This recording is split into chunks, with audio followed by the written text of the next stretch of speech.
আলহামদুলিল্লাহ মাত্র 3 দিনের ভেতরে মাইবিনের বাবার শখের ঘরটা তৈরি হয়ে গিয়েছে। ইনশাআল্লাহ কালকে থেকে ছোট ছোট বাচ্চা এনে ঘরটায় রাখা যাবে। সবাই দোয়া করবেন যে উদ্দেশ্যে ঘরটা বানানো হয়েছে উদ্দেশ্য যেন সফল হয়, মানে আমরা জানি কিছু মুরগির বাচ্চা এই ঘরটায় পুষতে পারি। আসসালামু আলাইকুম, কেমন আছেন সবাই? আশা করছি যে যেখান থেকে আমার ভিডিওটা দেখছেন সবাইকে আল্লাহ পাক ভালো রেখেছেন।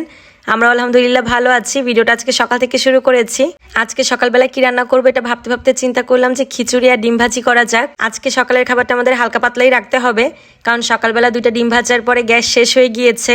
মাইবিন মাহিরাকে 2টা ডিম খাইয়ে নাস্তা শেষ করেছি, আর এর ভেতরে আমাদের জন্য আর কিছু তৈরি করতে পারিনি, কারণ গ্যাস তো নেই। তো কি করব, সকাল 10টার আগে গ্যাসও পাওয়া যাবে না, তো এতক্ষণ তার বসে থাকা সম্ভব না। সবাইকে সকাল সকাল নাস্তা দিতে হবে, এই কারণে রাইস কুকারে খিচুড়ি বসিয়ে দিয়েছি। আর ভাগ্যিস আমার ইন্ডাকশন চুলাটা বাড়িতে নিয়ে এসেছিলাম, আজকে সেটা কাজে লেগে গেল। তো ইন্ডাকশনটা বের করেছি, আর এই সেটটা হচ্ছে নতুন কিনেছিলাম, তো একদিনও ব্যবহার করিনি, ভেবেছিলাম গ্রামে এসেই রান্নাবান্না করব। তো এই কুকওয়্যার সেটটা থেকে এই ফ্রাইং প্যানটা বের করে আজকে ডিম ভেজে নিচ্ছি। সকালের খাবারটা আমাদের এটা দিয়েই ম্যানেজ করে ফেলতে হয়েছে, কারণ গ্যাস আসতে যেহেতু দেরি হবে, তাই সিলিন্ডার আনার পরেই আমরা হচ্ছে দুপুরে রান্নাটা করতে পারবো। তো সকালবেলার নাস্তাটা রেডি করা শেষ, এখন হচ্ছে খাওয়া দাওয়া করে নিব। রাইস কুকারে খিচুড়ি রান্না করাটা কার কার কাছে কেমন লাগে বলেন তো? আমার কাছে কিন্তু বেশ মজাই লাগে, আর সত্যি বলতে আজকে খিচুড়িটা বেশ মজাই হয়েছিল। একদম সিম্পলভাবে রান্না করা হয়েছে, তেমন বেশি কিছুই দেওয়া হয়নি, হাতে মাখিয়ে বসিয়ে দেওয়া হয়েছিল, কিন্তু তারপরেও খেতে অনেক বেশি মজা লেগেছে। যেদিন সকালবেলা খুব ঝটপট সহজ কিছু রান্না করতে চাই সেদিন খিচুড়ি রান্না করে ফেলি। রান্না করতেও কম সময় লাগে আর খেতে তো মজা লাগেই। খিচুড়ি কার না পছন্দ, তাই না?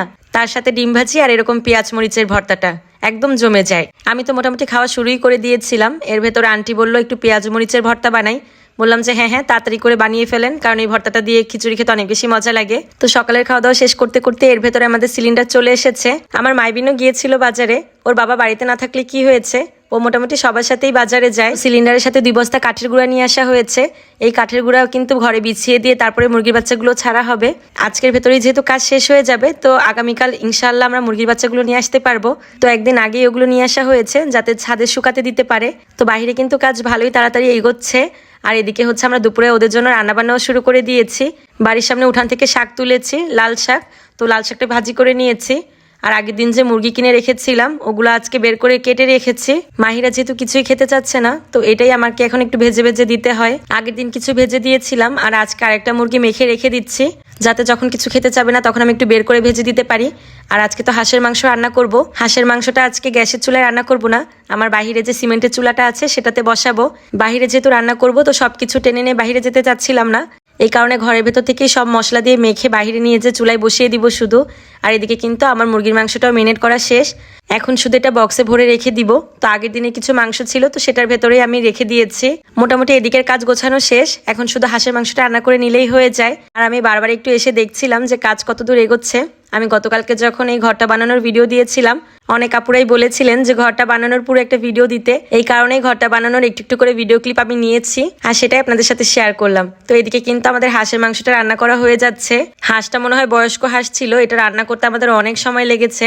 গ্যাসের চুলা থেকে তো লাকড়ির চুলায় জাল অনেক বেশি হয়, তারপরেও আমাদের হাঁসটা রান্না করতে প্রায় 2 ঘন্টার মতো সময় লেগেছে। রান্না করার সময় আমার ভাই অনেক হেল্প করেছিল, এই জাল দেবার জিনিসগুলো আমার হাতের কাছে এনে দিয়েছে। আমার তো আসলে এই চুলায় রান্না করার খুব বেশি একটা অভিজ্ঞতা নেই, তো পাশে বসেছিল, আমাকে একটু হেল্পও করেছে। আর এদিকে দেখেন আমাদের ঘরটা কিন্তু একদম তৈরি হয়ে গিয়েছে, মানে একদম 100% কাজ শেষ। এই যে দরজা লাগানো শেষ, আর ভেতরের কাজও মোটামুটি শেষ হয়ে গিয়েছে। বাইরে থেকে দেখলে মনে হয় অল্প একটু জায়গা, কিন্তু ভেতরে দাঁড়ালে বোঝা যায় বেশ ভালোই জায়গা আছে এখানে। এখন শুধু ভেতরটা পরিষ্কার করে ফেললেই মুরগি রাখার জন্য একদম প্রস্তুত হয়ে যাবে। তো এদিকে হচ্ছে আমাদের রান্না করাও শেষ, সবাইকে খেতে দিয়ে দিয়েছিলাম। ভিডিওটা আজকে এখানেই শেষ করে দিচ্ছি, ভালো লাগলে শেয়ার করে দিবেন। সবাই ভালো থাকবেন, আল্লাহ হাফেজ।